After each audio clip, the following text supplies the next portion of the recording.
Hi guys! Good afternoon. Afternoon na. Ngayon lang nakapag-vlog. Dahil ang oras na natin ay 2:07 na ng hapon. At galing ako sa dentist. Pero wala pa siya doon. Mamaya pa daw mga 2:30. So mga 2:30 ako aalis dito. Para pagdating niya doon ay may pasyente doon. Pero kaya naman ng isang dentist na nandun. Kaya okay lang si Doc Sunny. Wala. Butche! Oh, Butche. Butche! Hindi ako naka-live. Oh, naka-vlog lang ako. Butche, bilhin na daw kayo. Butche! 70, matsalap pa, Butche. Yan. 2:30 tayo babalik doon. Si Dr. Sunny kasi ayun yung professional dentist. Tapos yung mga nandun, yung anak niya ay pang linis lamang. Yan. At saka napansin ko may mga gamit dito. May LBC. May tape jacket. Oh, ayan, buo pa. Helmet. At may mga basura. Tara, sumag. Ano ba ito? Mga damit? Merong freezer. At saka Durabox. Siguro kay Kuya Randy to. Alis na siguro si Kuya Randy. Dahil si Kuya Randy guys ay aalis na dito. Hindi siya uupa. Ewan ko bakit ayaw niya umupa. Ayaw niya lang din ipaupahan para may makuha siya sa pag pinaalis na dito kung sakasakali. Sayang kaya yun.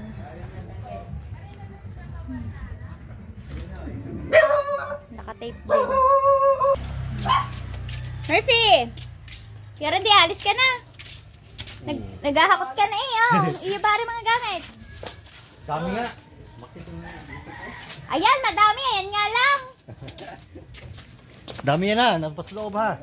Ah, nasa loob pa. Ano to? Sino maghahakot?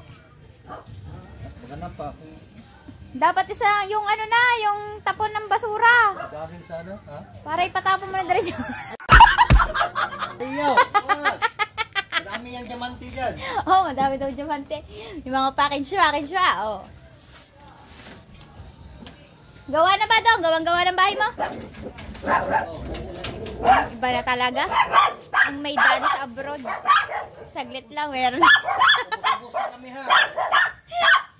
Ako nagbablog. Pero hindi talagang hindi ka mapipilit na paupahan yung bahay mo para may ano ka.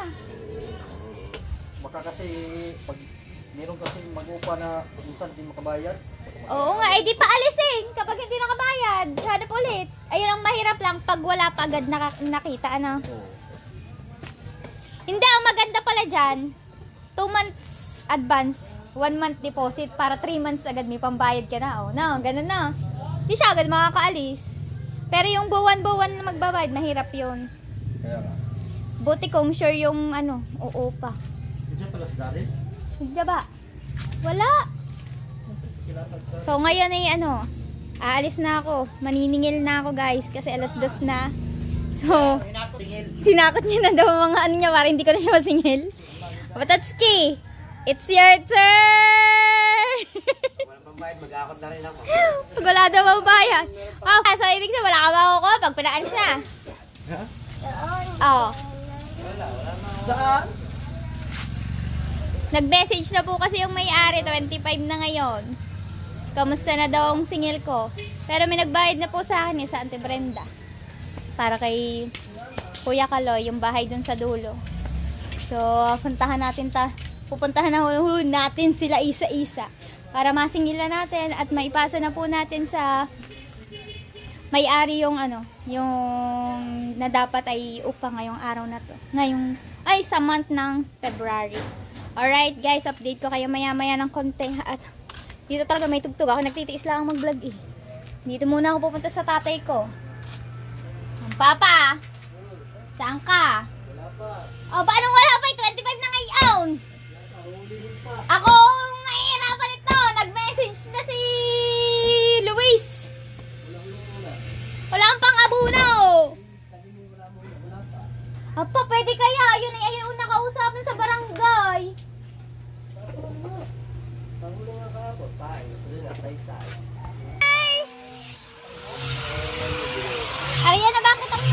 Sige. Kala ko rin ang gatang nila. Kain muna. Para kumita. Parang gets niya na yata yung magpunta ko dito. Wala lang salitaan to.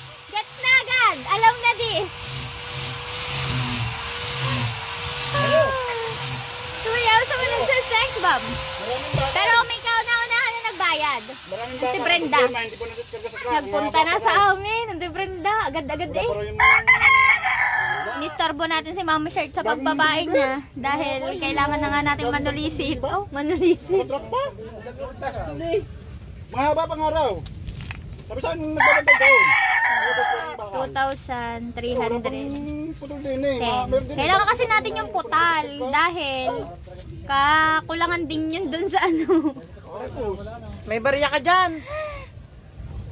Ay, Yeh, thank you. 10. 10 piso? Mababa naman ka lang eh. 20.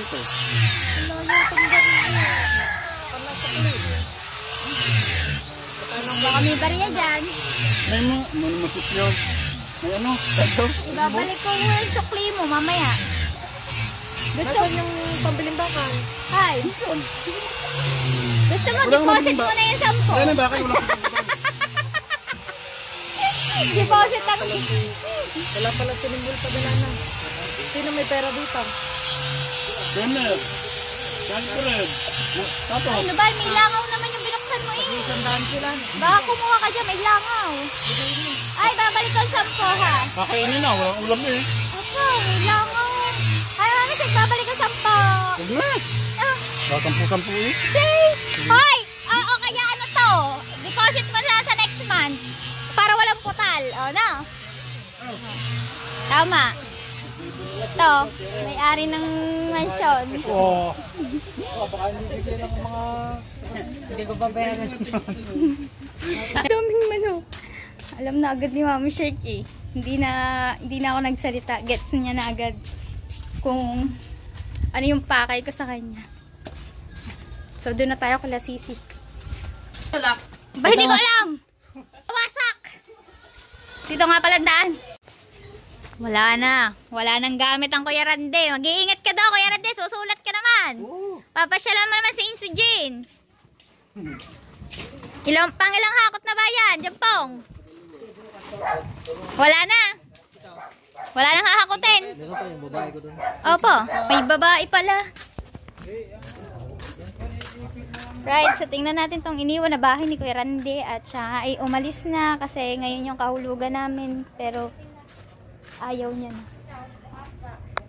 Nakakamiss yung bahay na to kasi dito ako lumaki. Nakayak. Ang naaalala ko lang yung yung tiles kasi grabe yung sakripisyo ng nanay ko dito nung mapatiles niya lamang yung buong bahay kasi medyo maluwag din to eh. Bumbong.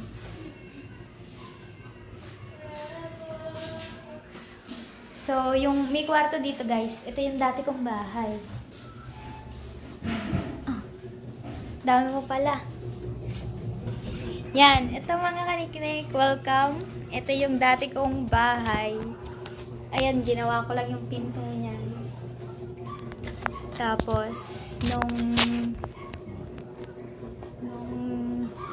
nawi ako ng tatay ko. Itong isang kwartong lang ito. Ito lang yung bahay ko dati. Bahay namin ni Ella. Nice ko lang to. Pero butas-butas pa din ang bubong. Ngayon, di pa napapalitan. Tapos, ang nangyari ay ibinigay na din sa akin yung isa. Ay may daan dito. Yan. So, naging kwarto ko din to. Ito yung naging kwarto talaga namin. Puro kalat pa ng mga Kuya Randy. Yan. Ito yung naging kwarto namin ni Ella dati. Tapos, ay yung labas na yon sala at saka kusina namin. Yan. Ang nangyari dito nung umalis ako,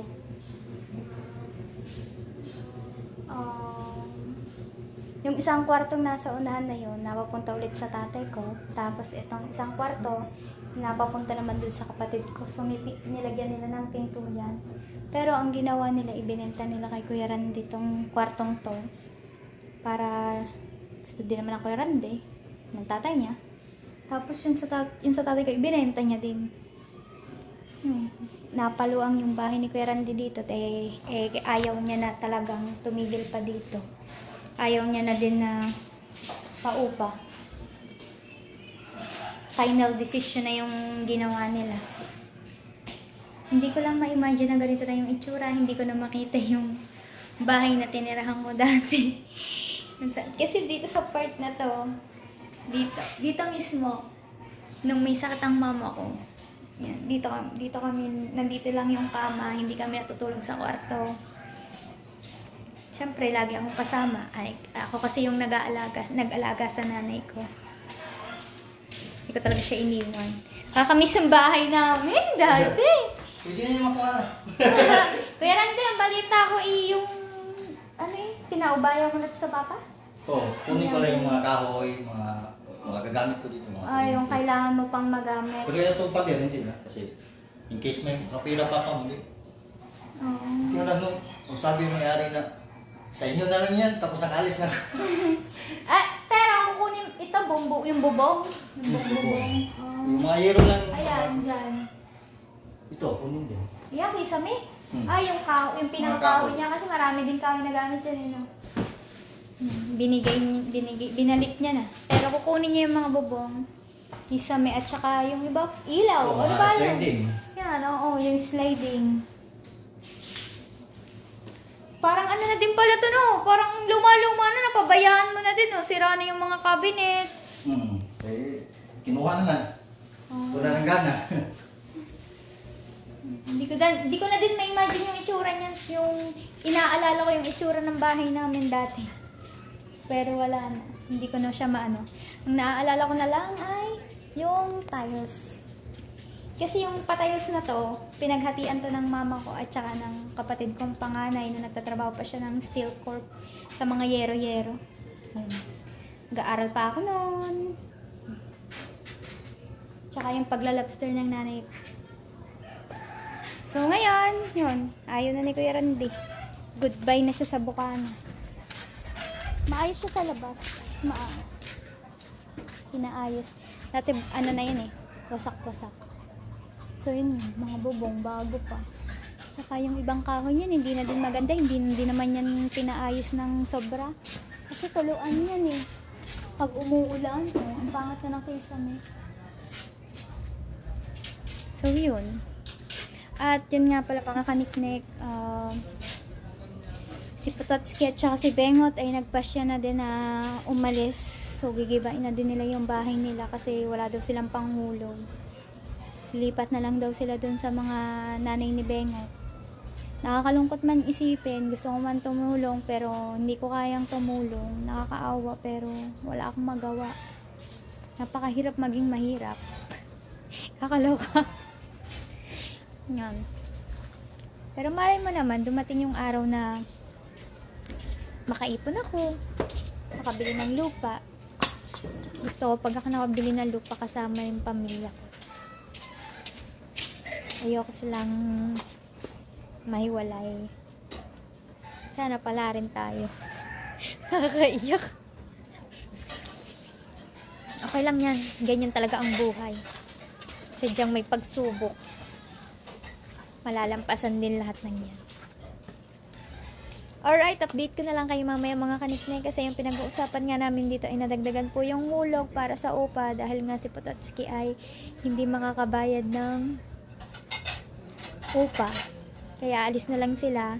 Tapos hindi ko napakita sa inyo yung mga ginibana ng kinatinansi, mga giniba ng pwesto doon dahil babakuda na yon. Ayun ang ng may-ari kaya yun. Hindi ko napakita, may sounds kasi. So, update ko na lang kayo maya-maya ulit mga kaniktek at ilalabas ko muna itong nararamdaman ko. So, yun na nga mga kaniknek at ako ay hindi na masyadong stress ngayong araw na to. At nakaalis na nga si na Kuya Randy, sarado na yung bahay nila. At sila Pototski ay bukas na balak umalis dito sa kanila. Kasi nga iniisip nila na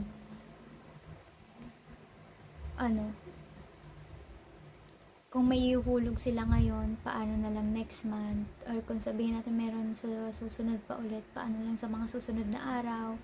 Kung kumikita man sila sa YouTube ng 5,000, 6,000 a month, buti nga kung a month, diba? Kaya lang salitan din naman ang kanilang sahod, hindi naman sila monthly nakakasahod. Kaya pinagpasyahan na nga lang nila na umalis na lang daw sila dito sa bahay nila. So doon na lang sila lilipat sa bahay ng Sir Dennis. Kasi wala naman daw pong nakatira doon sa natutulog sa taas. Kaya yun, wala talaga silang panghulog monthly. Tsaka yung magiging mangyari nga dito, ang mangyayari nito ay para lang kaming nagpapaluwagan na baka pag nabuo na namin yung 300,000 ay paalisin na po kami dito kasi may ibibigay na po sa amin. Pero okay lang din po yun kasi kung papaalisin naman kami dito ngayong 31 ay mangungupahan kami, mas malaki pa yung bayad, diba? Ayun nga lang po, ang kaibahan po nun ay makukuha po agad namin yung 21,000 na ipinangako niya, yung 300,000. Yan. So, okay lang yung pangyayaring to na umupa kami. Pero sila, gustuhin man nila, pero hindi nila magawa kasi nga wala namang permanenteng trabaho. Kaya ako, maasa lang din ako sa YouTube. Wala akong pambiling sariling lupa. As in, wala. Naghihintay pa. At, marami pa rin pangangailangan ng anak ko. Syempre, malaki na yun. Kaya, okay sa akin na magstay dito, magbayad ako ng 2,500 na po yung monthly namin dito. Yan. Dahil nawalan nga po ulit ng isa. Ang alam po kasi namin ay 13 kaming magbabayad ng upa, pero nabawasan ulit. So 2,500 per bahay po ang namin. So meron na ako ditong nakolekta. Meron na akong 20,000 dito. So kailangan namin 30,000. Meron pang hindi nakakahulog ng 4. So, ang hindi pa nakakahulog ay yung isa kong hipag na si Maymay, si Nanay Lita, ako, at saka yung tatay ko. Pero si Nanay Lita po, meron na siyang, nagbigay na po yung nangako sa kanya na magbabayad ng monthly ng kanyang upa. Pero yun nga, ang unang sabi ko po sa kanya ay is 2,310. Pero nabago po dahil na bawasan nga po ng magre-rent. Kinulang po ng 200 pesos. So, pero hindi ko din po alam. Ang alam ko po, magbibigay pa rin po yung tumulong kay Nanay Lita, magbibigay pa siya next month. So, doon ko na lang po sasabihin na ganyan na yung bayad namin monthly. At alam ko naman din po na nanonood po siya. Yan. 2,500 na po ang bayad namin monthly sa upa dahil kami po ay 12 na lamang. Yun, so, eto na po ang mga nakabayad. Ako wala pa. Ako naniningil, ako wala pa. Tatay ko wala pa. So, bukas, makukuha ko na po yung kay Nanay Lita. Dapat nakuha ko na siya kanina, kaya lang, sobrang stress ko nga po, kasi, yung una, buwan naman ng hulog, may nagbigay na po. Tapos, so, yung susunod, kasi, pag singil ko, wala silang pang bigla akong na-stress. Tapos yung iba, sabi nila, wala pa din akong panghulog, paano na lang. Sabi ko, di ba ganun nga yung usapan natin sa barangay na mismong 25 kailangan mabayaran natin yung upa. Pero bakit itong araw na to wala silang mabigay. Buti na lang sumakto ng Sabado to, mapapalugitan pa sila hanggang bukas Linggo. Sana yung mga wala pang pangbigay or baka may magawa ng paraan kay Pototski para hindi sila mapaalis dito sa tabi ko, makahulog sila para hindi sila makaalis. Hindi sila sumiksik doon. Pero maluwag naman po doon. Yun nga lang po, sa tagal-tagal ng tinigil nila dito. 10 years na sila dito sa bahay nila. Pero ngayon, bigla silang aalis kasi dahil nasa kawalan. Kahirap. Kung mayaman lang ako, bakit ba hindi? Kung meron nga lang ako, di sana, hindi na tayo re-rent. Bibili na lang tayo. Pagpasensyahan nyo na sa, alam ko nanonood ng mga kapatid ko dito. Pagpasensyahan nyo na ako kung hindi ko kayo matulungan. Ako talaga ay walang kakayahang tumulong. As in, wala talaga. Buti nga nakakayanan ko pa yung mga problema ko Kaya pagpasensyahan nyo na, patay sa tatay ko. Alam ko, anak niya ako. Kailangan tulungan ko siya kapag alam kong wala siya. Pero, sana naiintindihan niya din ako kasi napakahirap ng buhay ko ngayon. Binebenta ko na nga yung bangka ko, so hindi pa natuloy. Pero, ginagamit naman yun ng tatay ko. Panghanap buhay, so nakakatulong yun sa kanya. Kahit pa paano kumikita siya. Ayun nga, sana bukas marami siyang huli para may panghulog siya. Yun. Yun mga kaniknek, abangan nyo na lang po ulit siguro yung mga susunod kong update. So ulitin ko po, mga nagbayad po dito ay si Ate Brenda, yun nasa dulo ng bahay, si Mami Shark, si Tina, sila Joyce, sila Madeline, ang Tita Tots, ang Tita Balot, ang Tita Annie. 1, 2, 3, 4, 5, 6, 7, 8. So 8 na po silang nakabayad dito. 4 na lang kaming hindi. Yan. So yun mga kaniknek, ito muna po ang update ko ngayon, ngayong araw na ito, na bukas abangan natin yung yung kung ano pang mangyayari, kung makakabayad ba yung mga natitira, or abangan din natin kung tuloy ba ang paglipat ni Napototski sa kabilang bahay, kung hindi ba kayang ipagpatuloy ang pag-upa nila. Sarili mong bahay uupahan mo, napakasakit nun. Pero ang nangyayari nga nito, parang nagpapaluwagan nga, diba? Inipon mo lamang yung hulog mo. Pero kasi sila may lilipatan sila gaya ko na wala akong lilipatan. Napakalaking tulong nito para sa akin. Hindi ko iniisip na iniipon ko lang yung hinuhulog ko. Ito ay upa ko. Upa ko yun. Kasi kung sa iba ko upa, mas malaki pa sana. Kaya malaking tulong to para sa akin. Sila hindi. Kasi yung may mga lilipatan, hindi nila iniisip na malaking tulong sa kanila. Kasi may lilipatan nga sila. Kaya lang nga, kung hindi sila uupa, ay wala silang makukuha. Ganun lang. Yan guys, hindi ko alam kung anong gagawin ko, kung kailangan ba nila ng resibo para dito, kasi i-deposit ko to sa bangko na Sir De Leon sa Monday, kasi wala naman pong bangko ang Sabado at Linggo. Nakausap ko na din siya. Sabi niya sana Monday mabuo ko. Maraming salamat din po at napaka-bait niyo pa din po. Nabigyan niyo pa kami ng palawid. Kung tutuusin guys, kung nabuo ko to, hahamunin ko siya ng GCash. Para may transfer ko siya doon. Kaya lang may bawas na to. Syempre papakash in pa ako, tapos tatransfer ko sa bangko niya. May kaltas pa yon. Pero mura lang naman pag ganun. So yan nga mga kaniknek, pagpasensyahan niyo na po muna ang update ko. Ay, bago ang lahat guys, sasabihin ko po kay Idol Japper ang pangyayaring to. Pero alam ko naman na manonood dyan, or may nagsasabi sa kanya. Gusto ko pa rin pong sabihin kay Idol Japper yung pangyayaring ganito tungkol sa lupa. Syempre para alam ni Idol Japper. Kasi hindi ko alam kung panghabang buhay kaming uupa dito, or yung tutulong kay Nanay Lita hanggang sa hindi ko naman sa sinasabi na wag lang umasa kasi minsan may taong nagbabago din ng isip. Kaya ayoko din pong paasahin si Nanay Lita. Pero maraming salamat po kay Kuya, wait po guys, Kuya JC.